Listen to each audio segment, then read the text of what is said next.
be very cautious.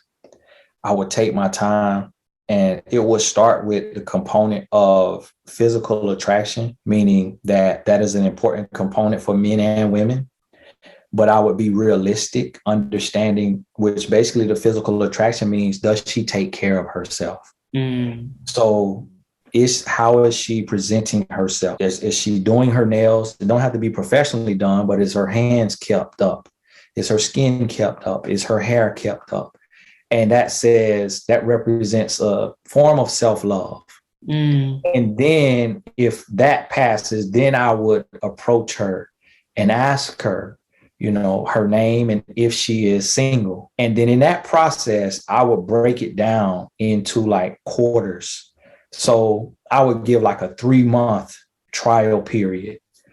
And at that 3-month mark, I would evaluate the relationship and I would decide to let it go or to make it official, to ask her to be my girlfriend.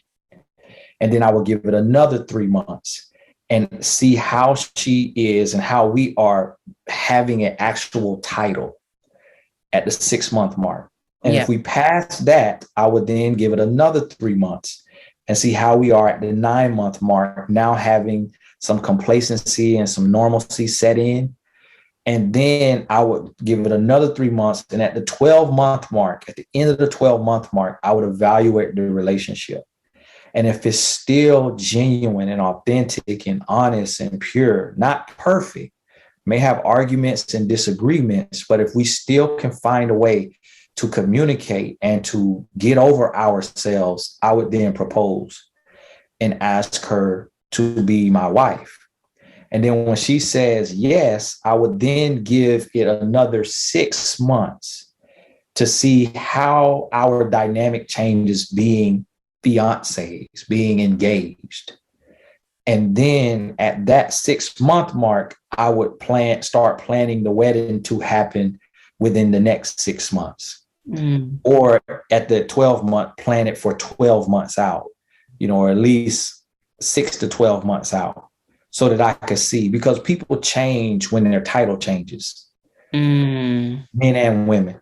If you are an intern, you change when you become a paid associate. When you're a paid associate, you change when you become a manager.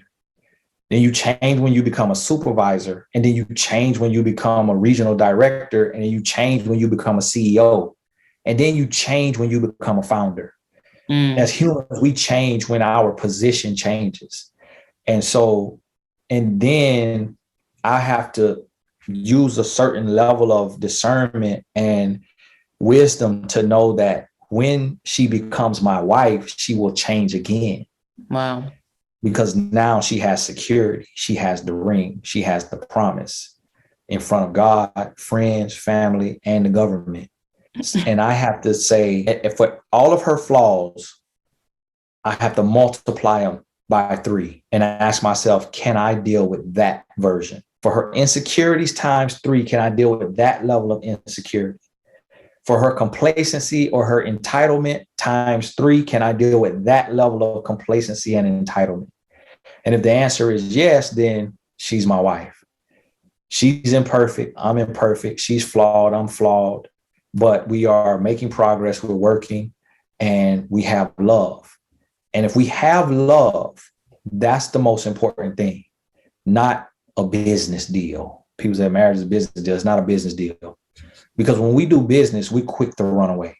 When we do business, we're quick to sever ties. You can't be quick to fire somebody or to divest your equity from the company or to just cut it and split the money and run. You can't have a business mentality in marriage. It has to be rooted in love, because love is what stands and fights. Love is what stands the test of time. Love is what conquers all, not business. Wow. And that's the mistake that a lot of these single men who have a platform are telling women, that marriage is a business deal. Elements of it are similar. Components of it is similar to a business deal. Yeah. But the root and the foundation in business, the foundation is profitability. In marriage, the foundation has to be love. Not how much can you be worth together financially, because it means nothing if you're worth $1 billion and you don't have love. But if you